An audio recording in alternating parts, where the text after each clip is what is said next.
Praise God. Blessed day, everyone. So, I have a question. Let me ask something that is very real and very personal. How do you know if you are truly saved? Paano nga ba?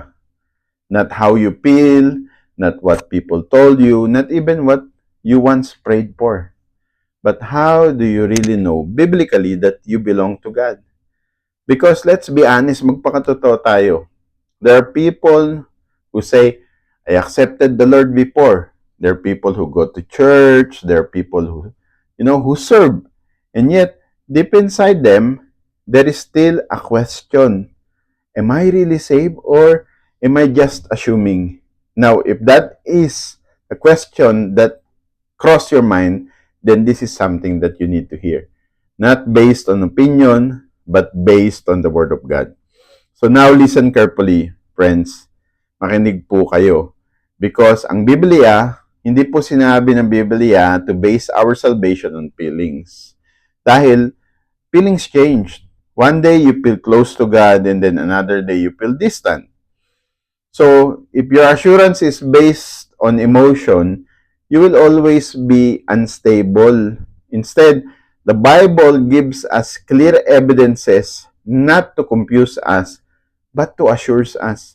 No, sabi po sa 1 John chapter 5 verse 13, if you will read this, these things I have written to you who believed in the name of the Son of God, so that you may know that you have eternal life.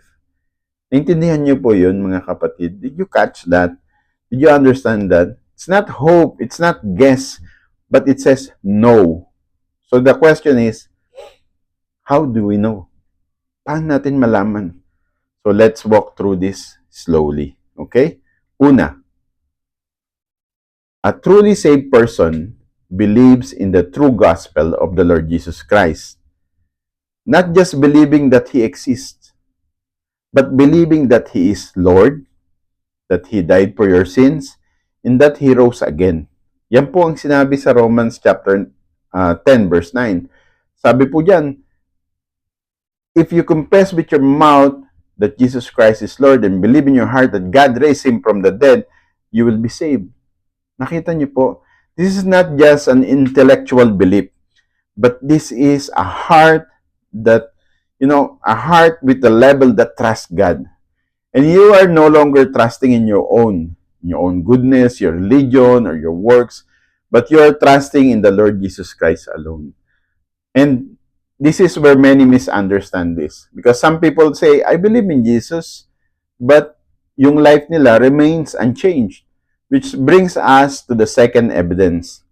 Because a truly saved person has a changed heart that leads to a changed life. Not perfect, but changed. Sabi sa 2 Corinthians chapter 5 verse 17, if anyone is in Christ, he is a new creation. The old things have passed away. Behold, all things have become new. Now, let's be clear. This does not mean that you will never struggle again. You will still fight sin, but there is this difference now. Because before, you were comfortable in sin. Baliwala. It's okay. Kahit, like what we have heard in the preaching today from Brother Manuel. When you sin, baliwala lang. It's okay. But now you are convicted. Before, you could live in disobedience without concern. And now, something inside you convicts you, corrects you, and draws you back. Why is that? Bakit? No? Because the Holy Spirit is now at work in you. And that leads us to the third evidence. A truly saved person is being led by the Holy Spirit. Romans 8:16 says, the Spirit Himself bears witness with our spirit that we are children of God. So meaning there is an inner witness, not just emotion, but a deep spiritual assurance. So you begin to desire God, you begin to understand His words, you begin to hate what is evil and pursue what is right. This is not because someone is forcing you, because your pastor tells you, but because something inside you has changed. Now, this is the question that I want to ask you. Do you see that in your life? Do you see that change in your life? Even small change in small ways. Because, friends, see, salvation is not about perfection overnight. It's not, doesn't happen that way. Salvation is still a process. It's about a new direction, but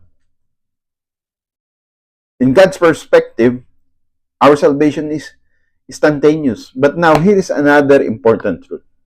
Because a truly saved person continues in the faith. Lord Jesus Christ himself said in Matthew 24:13, "He who endures to the end shall be saved."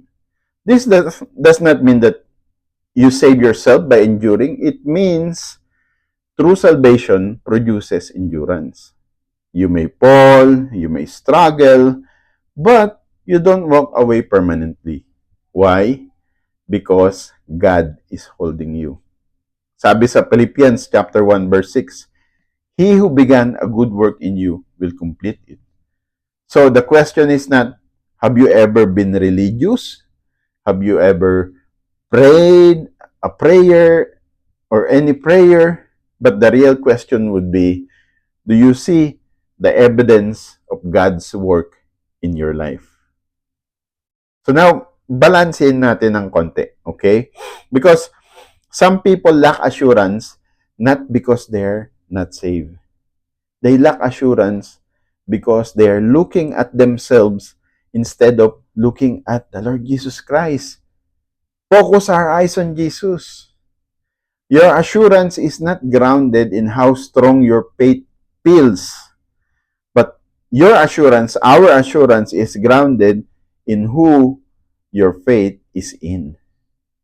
If your trust is truly in the Lord Jesus Christ, no, if you are seeing even the beginning of transformation, if the Holy Spirit is convincing and guiding you, then those are evidences of real salvation. But at the same time and at the same breath, if there is no change, walang conviction, there's no desire for God, then you should not ignore that. It's not to condemn you, but to call you to examine yourself honestly. Because, see, in 2 Corinthians chapter 13, verse 5, it tells us to examine yourself as to whether you are still in the faith. This is not, to produce fear. This is to bring clarity. Because God does not want you living in doubt. So, kapatid, He wants you to live in assurance, grounded in truth. So, as we come to an end, let me leave you with this. Salvation is not about a moment that you remember. It is not about a life that is being transformed by the Lord Jesus Christ. Although there is transformation, yes. But I ask yourself, do I truly trust Him? Is my life being changed? Is the Holy Spirit working in me? If yes, even if it's still growing, be encouraged because God is at work in you. But if not, then today is the day to come to Him genuinely. Not just with words, but to come to Him genuinely with your heart. Because, friends, the greatest assurance is this, not that you are holding on to God, but that God, through Lord Jesus Christ, is holding on to you. Because if we hold on to God, I can say that's good because we are holding on to God. But still, the problem there is we are using our own power to hold on to God. But actually, God wants to hold us through our Lord Jesus if we only allow Him. Amen? Praise God. So, friends, if this helped you understand God's Word, I'd like to request to please like, share, and subscribe As the Bible says in Romans 10:17, faith comes by hearing and hearing the Word of God. So let's grow together in faith. God bless!